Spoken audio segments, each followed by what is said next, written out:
noite a todos. Que o Mestre Jesus possa continuar em nossos corações, mas que essa virtude continue sempre com Ele. E para a nossa meditação, vamos ler o livro Vida Feliz, de Divaldo Franco, pelo Espírito Joana de Ângeles. A lição é a 119. Ser sábio investindo no futuro. O que ora te acontece resulta do passado que não podes remediar. Mas aquilo que irá suceder depende do que realizes a partir de hoje. Enquanto recolhes efeitos de ações passadas, estás atuando para consequências futuras. Conforme semeares, assim colherás. A tua fatalidade é o bem. Como atingi-lo será opção tua, mediante a ação rápida ou retardada e contra a marcha. Ninguém está fadado ao sofrimento. Este é o resultado da escolha errada. Investe no amanhã e serás feliz desde hoje. E que nós juntos possamos elevar os nossos pensamentos até Deus. E agradecimento, Senhor, por mais um dia de oportunidade de fazermos as escolhas melhores em nossas vidas, Senhor. Pedindo que o Senhor possa nos envolver, nos ajudar a refletir, em final de um ano e começo de um novo ano, de um novo ciclo. Ampare o Senhor e ampare o nosso irmão que fará o estudo da manhã, que ele possa ser incluído pelo seu mentor e por esses amigos espirituais. Obrigado por tudo, ser conosco hoje, agora e pelo sempre, Senhor. Assim seja. Agora nós vamos para o nosso estudo do nosso Evangelho segundo o Espiritismo. Nós estamos no capítulo 1.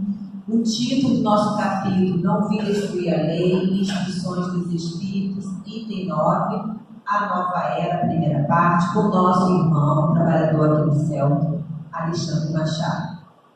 Temos todo bom estudo. Queridos irmãos, paz e alegria em nossos corações.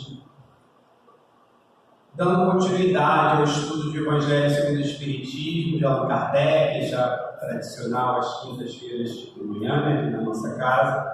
Então, nós estamos estudando o capítulo 1, conforme a nossa irmã Simone anunciou, não vim destruir a lei. Vamos iniciar a parte das instruções dos Espíritos, que são parte justamente de mensagens mediúnicas, sobre os assuntos pertinentes ao capítulo. E aí nós temos esse assunto que é a nova era, que vai se desdobrar em 3 itens, 9, 10 e 11, portanto, nas 3 próximas quintas-feiras. E aí nós vamos entender melhor que nova era é essa, como ela se caracteriza, o que ela nos traz realmente de novo. Então, tudo isso nós vamos ver tanto hoje quanto nos próximos estudos das próximas quintas-feiras. Hoje nós vamos nos deter especificamente no item 9, que é a mensagem de um espírito israelita, um espírito que é judeu, encarnado, e recebido em Mulhouse em 1861.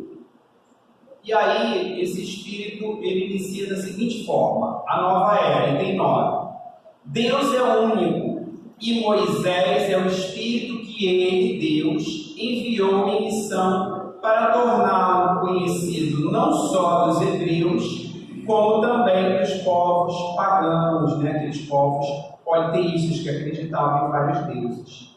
O povo hebreu foi um instrumento de que se serviu Deus para se revelar por Moisés e pelos profetas, e as vicissitudes, as adversidades, por que passou esse povo, destinavam-se a chamar a atenção geral e a fazer cair o véu que ocultava os homens a divulgarem, ou seja, Deus.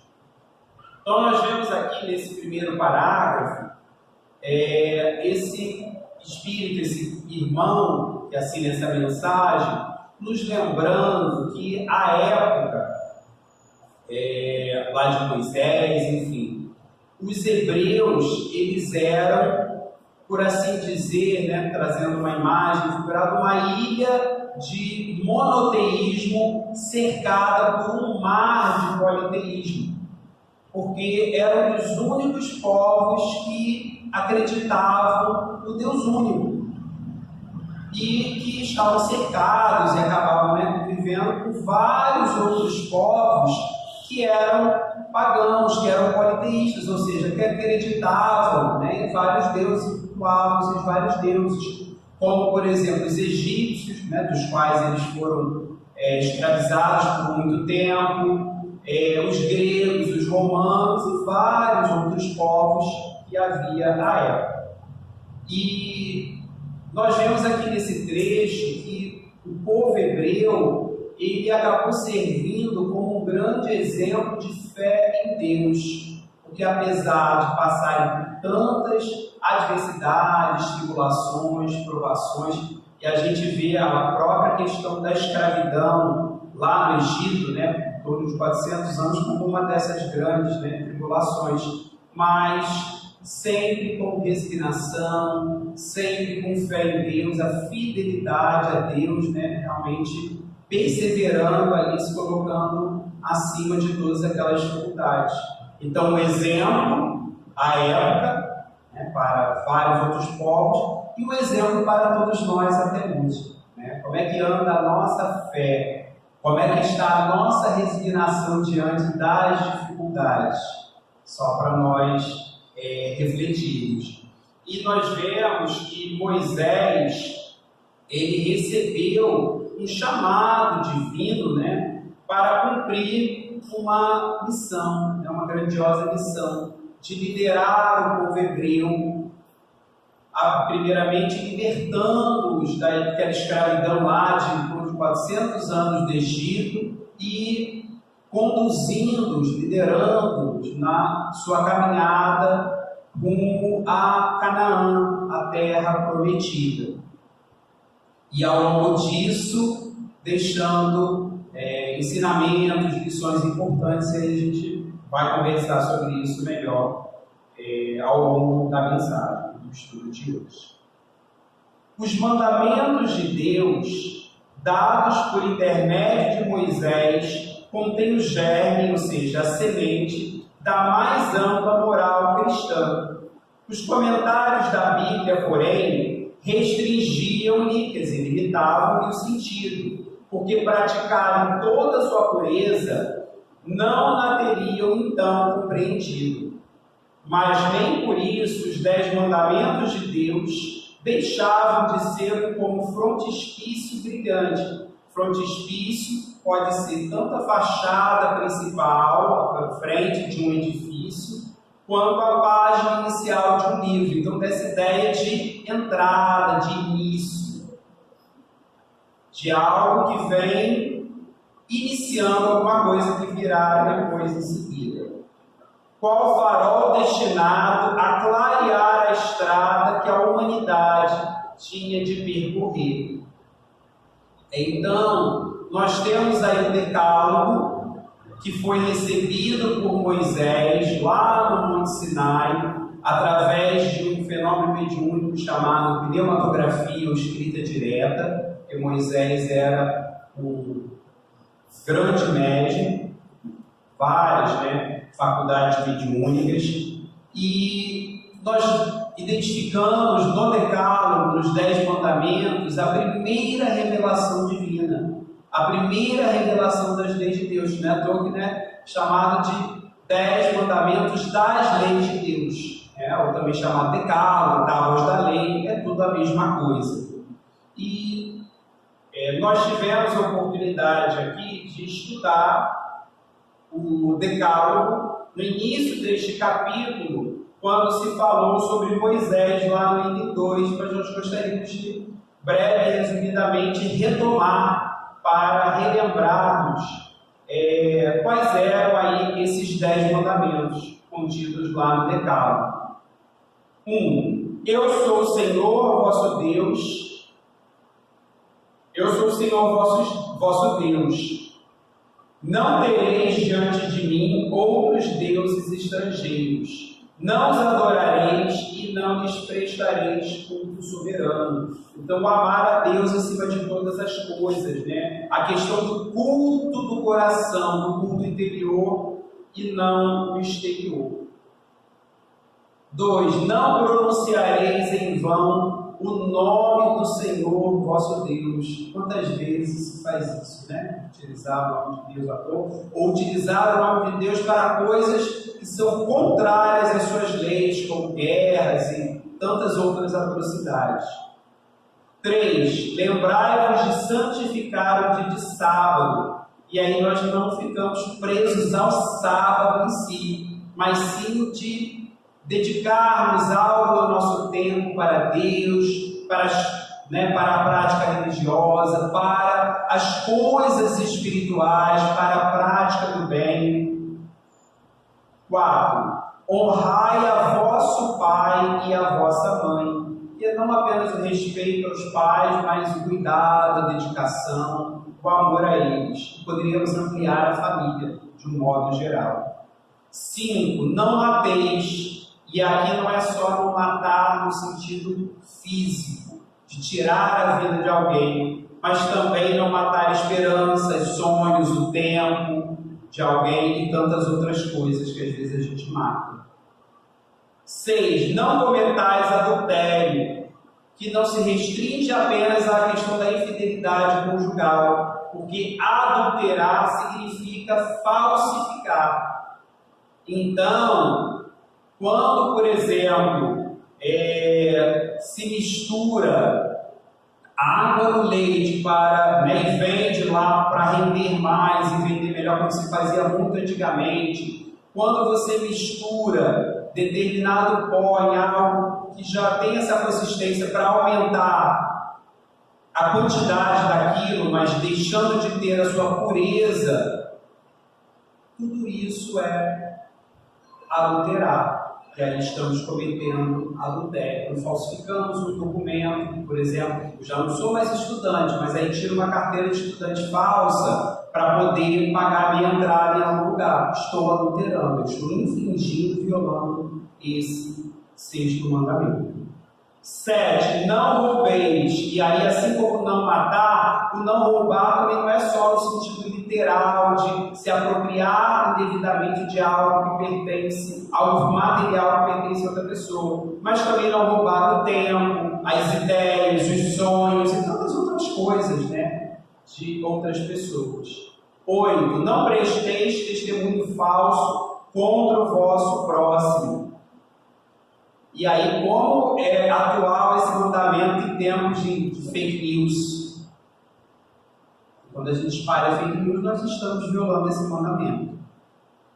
9. Não desejeis a mulher do vosso próximo. A questão da gente cobiçar e não respeitar o relacionamento, de outras pessoas. O 10, finalmente, não cobiceis a casa do vosso próximo, nem qualquer das coisas que lhe pertencem, ou seja, não cobiçar, não desejar as coisas alheias, o cuidado aí com a inveja. Bom, voltando, a moral que Moisés ensinou era apropriada ao estado de adiantamento em que se encontravam os povos que ela se propunha a regenerar. E esses povos semi-selvagens, quanto ao aperfeiçoamento da alma, não teriam compreendido que se pudesse adorar a Deus de outro modo que não por meio de holocaustos, de sacrifícios, nem que se devesse perdoar a um inimigo. Então nós vemos aí que através do decálogo houve uma preparação para a vinda do cristianismo através de Jesus. E em relação especificamente a essa questão do holocausto, do sacrifício, fazia parte da cultura judaica à época, em que se fazia, por exemplo, sacrifício de animais, como cordeiro, cabra, boi, pombo, no altar do templo. E, no caso, esses animais, eles eram mortos e depois queimados. lá no altar, como uma forma de reconhecer o soberano domínio de Deus, a ideia de que diante dele, diante de Deus, a criatura nada é. Assim como aquele animal que estava ali se desfazendo, ao ser, por exemplo, queimado, se tornando pó ali. Então havia essa ideia de se curvar diante da grandeza, do poder de Deus através daquele sacrifício. E nós lembramos, que já foi visto anteriormente aqui nesse mesmo capítulo, em outros estudos, que as leis mosaicas, né, chamadas leis de Moisés, elas se dividem, né, em duas partes. As leis divinas, que justamente estão contidas no Decálogo, nos 10 mandamentos, e as chamadas leis civis ou disciplinares, que são leis que foram criadas por Moisés e que estão contidas na Torá, que é o livro sagrado dos judeus até hoje, e também no Pentateuco mosaico, lá na Bíblia, no Antigo Testamento, que são os 5 primeiros livros do Antigo Testamento: Gênesis, Êxodo, Levítico, Números e Deuteronômio. Então são cerca de 600 leis criadas por Moisés e que regulavam a vida dos judeus, do povo hebreu, no seu dia a dia, nas menores coisas, nos menores detalhes, né? Previa coisas variadas e que tinha a ver com religião, política, economia, relação social, familiar, enfim. Estava tudo ali contido. E que havia realmente essa necessidade, né? A gente vai ver isso melhor. E é interessante quando aqui fala também sobre a questão do perdoar ao inimigo, que é algo que Jesus vem trazer depois, e que para os hebreus, lá para os judeus, né, a época de Jesus, por exemplo, era muito difícil compreender, porque era uma ideia nova, uma proposta nova que Jesus estava ali trazendo. Notável do ponto de vista da matéria e mesmo das artes e das ciências, a inteligência deles, muito atrasada, se achava em moralidade e não se houvera convertido sob o império, o domínio de uma religião inteiramente espiritual, falando ainda sobre o povo hebreu. Era-lhes necessária uma representação semimaterial, qual a que apresentava então a religião hebraica. Os holocaustos, sacrifícios, né, lhes falavam aos sentidos, do mesmo passo que a ideia de Deus lhes falava ao espírito. Então, os hebreus, eles tinham aí a época, né, de Moisés, essa necessidade de adoração a Deus de uma forma ainda material, materializada, porque era um povo ainda muito rude, muito grosseiro. Por isso também que houve necessidade de Moisés criar as leis mosaicas, civis ou disciplinares, mas dando a elas, como nesse próprio capítulo do Evangelho fala anteriormente, um caráter divino. Porque se eles chegassem para o povo, olha, esses daqui são os 10 mandamentos da lei de Deus, e essas 600 e tantas leis fui eu que criei, tá bom? O povo não ia respeitar o meu filho. Então, para o povo, todas eram leis divinas.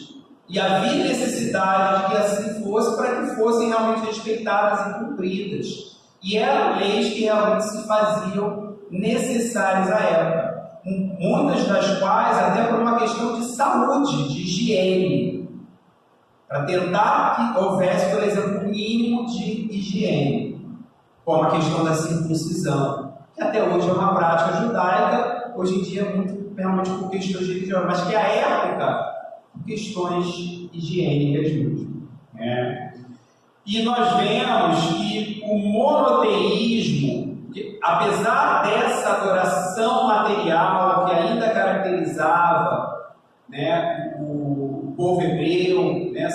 necessidade do sacrifício, por exemplo, né, de animais, mas o monoteísmo, a crença no Deus único, por si só, já diferenciava os hebreus dos outros povos pagãos politeístas da época. Já era um sinal de progresso, de evolução, já era um passo a mais além na senda evolutiva para aquele povo. E como a gente falou, servindo de exemplo para os demais povos.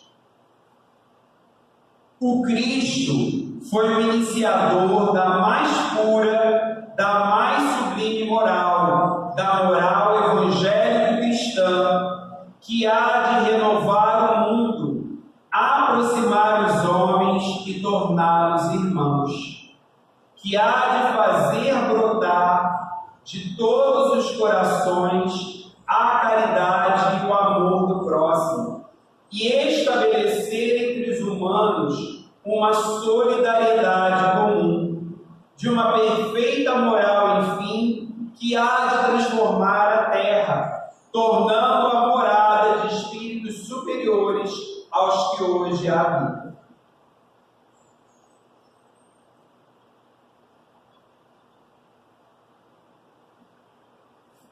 Então agora está falando aqui sobre Jesus, que nos traz a segunda revelação divina, a segunda revelação das leis de Deus, através do seu Evangelho, o que se constituiu posteriormente numa doutrina chamada cristianismo.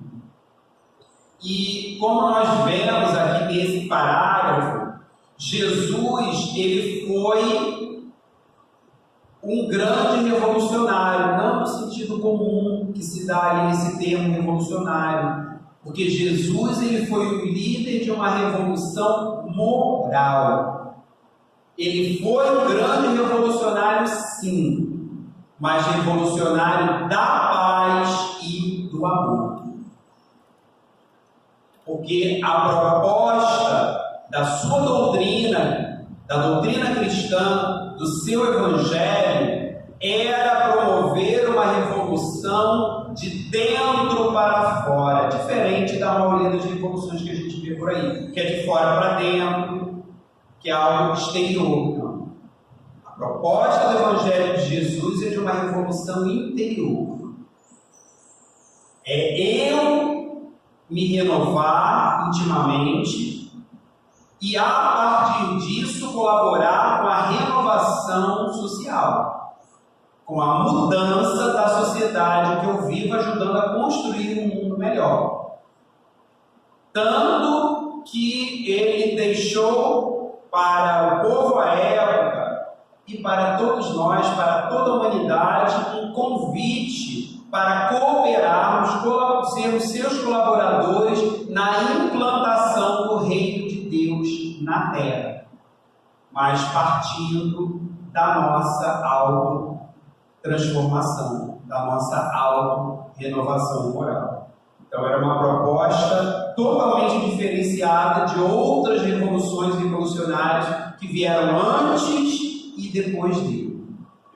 Não é à toa que Jesus, ele marca a história da humanidade, dividindo a história em antes e depois de Cristo. Até hoje é um marco, temporal histórico que é utilizado para indicar anos, séculos, inaugurando a sua era, uma nova era, que é a era cristã.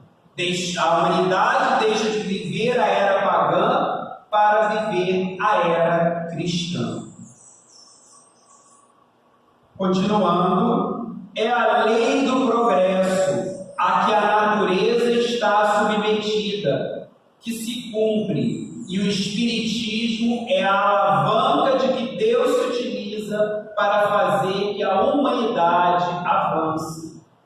Então nós passamos lá por Moisés, que recebeu o Decálogo no Monte Sinai, o Cristo Jesus, que trouxe o Evangelho, deixou aí o cristianismo como um presente maravilhoso para nós, e chegamos aí ao Espiritismo, no qual identificamos como sendo colocado já no estudo anterior, a terceira revelação divina, a terceira revelação das leis de Deus.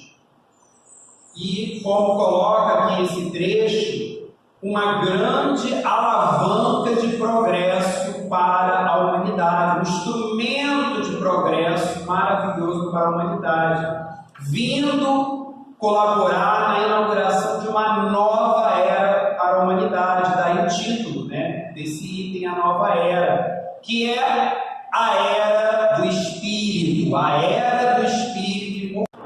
Não mais a questão da preponderância da matéria, mas sim a valorização do Espírito, a compreensão de que somos espíritos, a nossa natureza, a nossa essência espiritual. Então, os bens espirituais, os valores morais precisam ser realmente valorizados.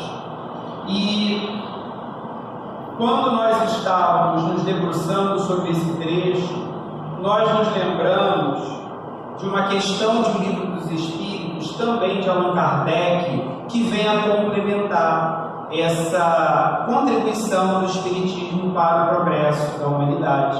Na terceira parte do Livro dos Espíritos, das Leis Morais, capítulo 8 da Lei de Progresso, no item que fala sobre influência do Espiritismo no progresso, especificamente questão 799, quando Kardec pergunta: de que maneira pode o Espiritismo contribuir para o progresso? E os espíritos superiores esclarecem: destruindo o materialismo, que é uma das chagas, uma das feridas, né, da sociedade. Ele faz que os homens compreendam onde se encontram seus verdadeiros interesses. Então, deixando a vida futura de estar velada pela dúvida, da futura vida espiritual, o homem perceberá melhor que por meio do presente lhe é dado preparar o seu futuro. Abolindo os prejuízos de seitas, castas e cores, ensina aos homens a grande solidariedade que os há de unir como irmãos. Então, a grande colaboração que o Espiritismo traz para o progresso da humanidade é o combate ao materialismo. Justamente com essa ideia que nós já colocamos, o conhecimento, a consciência da nossa natureza, da nossa essência espiritual. Porque quando nós compreendemos verdadeiramente que somos espíritos imortais, em processo evolutivo através de diversas reencarnações ou existências corporais, isso muda a nossa visão de mundo. E isso muda a nossa relação conosco mesmo, com o próximo e com Deus. E nós nos sentimos estimulados a melhorarmos, a progredirmos. Porque compreendemos também que somos filhos de Deus e seus herdeiros, com toda uma série de potencialidades divinas latentes dentro de nós, a serem despertadas e desenvolvidas. E nos sentimos estimulados a esse trabalho de desenvolvimento das nossas potencialidades. E com isso, nós progredimos. E ao progredirmos, nós nos tornamos agentes de transformação da sociedade, colaborando com o progresso da sociedade que vivemos, como uma consequência natural. E é interessante também o final da resposta, porque essa visão de que somos espíritos, que estamos reencarnados num corpo físico, e de que reencarnamos várias vezes, diversas experiências a cada existência, isso daí serve para combater todo e qualquer tipo de preconceito, que eles chamam aqui de prejuízo. Seja preconceito étnico-racial, religioso, em relação à questão de gênero, enfim, de ideologia política ou qualquer outro. E, com isso, o respeito às diferenças, à diversidade, que tanto tem faltado na nossa sociedade, mas que se faz tão necessário. E tudo isso o Espiritismo ele vem colaborar, vem nos esclarecer. E aí nós partimos para o último parágrafo, em que ele coloca: são chegados os tempos em que se hão de desenvolver as ideias para que se realizem os progressos que estão nos desígnios, nos planos de Deus. Tem elas de seguir a mesma rota que percorreram as ideias de liberdade, suas precursoras, as que vieram antes. Não se acredite, porém, que esse desenvolvimento se efetue sem lutas. Não. Aquelas ideias precisam, para atingirem a maturidade, de abalos e discussões, a fim de que atraiam a atenção das massas. Então, desses novos tempos que são chegados para a humanidade, se caracterizam, dentre outras coisas, pelo surgimento de ideias novas. Claro, se são novos tempos, é uma era nova, precisa de ideias novas, ideias revolucionárias, que chamam a atenção da sociedade, da humanidade, de um modo geral, e que têm como objetivo promover o progresso, porque são ideias que estão em comunhão com as leis divinas, que expressam, manifestam as leis de Deus. Uma vez isso conseguido, a beleza e a santidade da moral tocarão os espíritos, que então abraçarão uma ciência que lhes dá a chave da vida futura, da vida espiritual, e descerra, ou seja, abre as portas da felicidade eterna. Então, nós vemos aí que o Espiritismo, ele traz a comprovação da vida espiritual e, ao mesmo tempo, mostra o caminho para a felicidade verdadeira e, portanto, duradoura, que é o caminho do bem, da prática do bem, da vivência do amor ao próximo. Porque o lema do Espiritismo é: fora da caridade não há salvação. É um outro capítulo aqui de Evangelho segundo o Espiritismo. E isso também traz transformação para a sociedade, porque uma sociedade caridosa é uma sociedade renovada, moralizada, cristianizada e espiritualizada.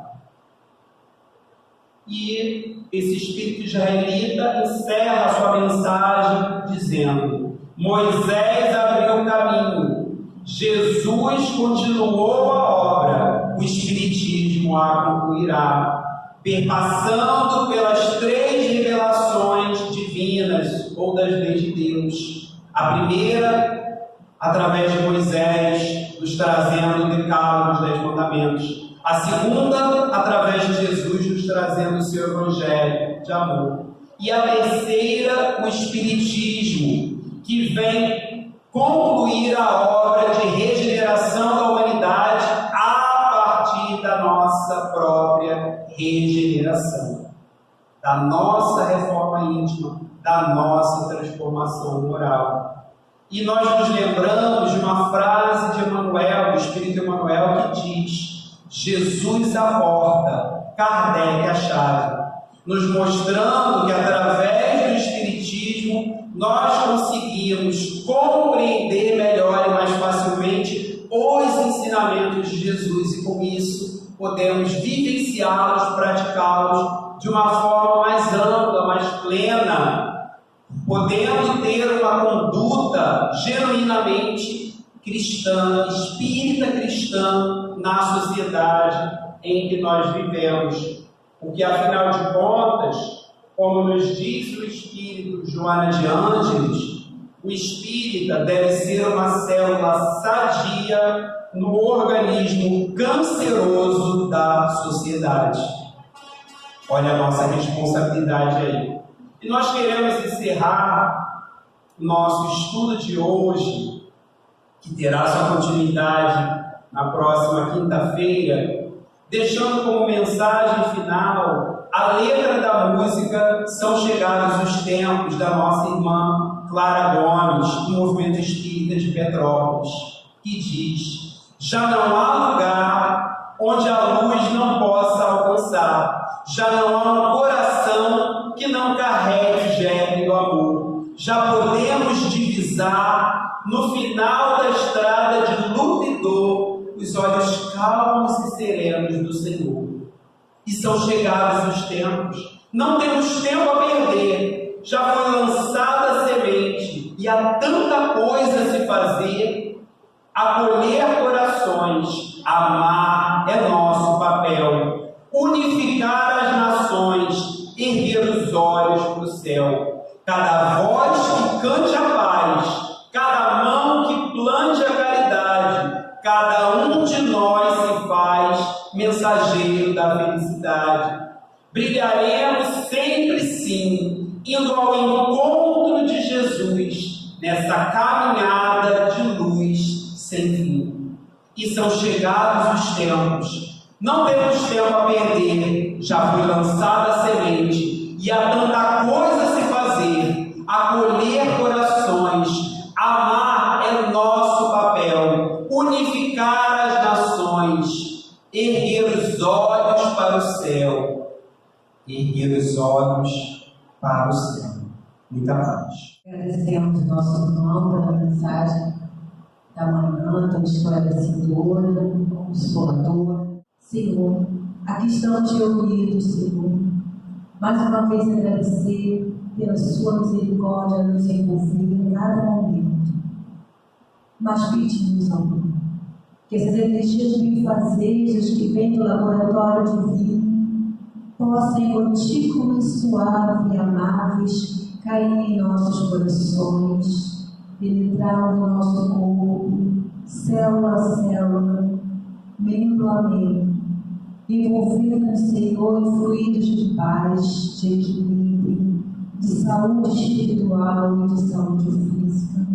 Que possamos sair daqui, Senhor, fortalecidos na fé, na certeza de que não caminhamos sozinhos, e que essa energia, Senhor, possa perdurar em nosso corpo, em nossos corações, vibrando em nossa alma, Senhor. Pedimos por todos os irmãos que aqui nos encontramos, encarnados e desencarnados, e com os corações gratos, Senhor. Só temos mesmo te agradecer por mais um ano, por mais um dia, por mais um estudo na tua presença. Que todos nós possamos ir para os nossos lares, levando essa paz que aqui se encontra, e que essa paz seja unificada e plantada em nossos lares e em nossos corações. Obrigada por tudo, Senhor. Ser conosco hoje, agora e todo sempre. Que assim seja. Graças a Deus. Meus irmãos, tenhamos todos nós um final de ano de muita paz, de muita harmonia, na presença sempre do nosso Mestre Jesus. E que o ano que vai se iniciar traga também essa paz e a certeza de que não estamos sozinhos nesse começo de um novo ciclo que é 2024. Muita paz para todos.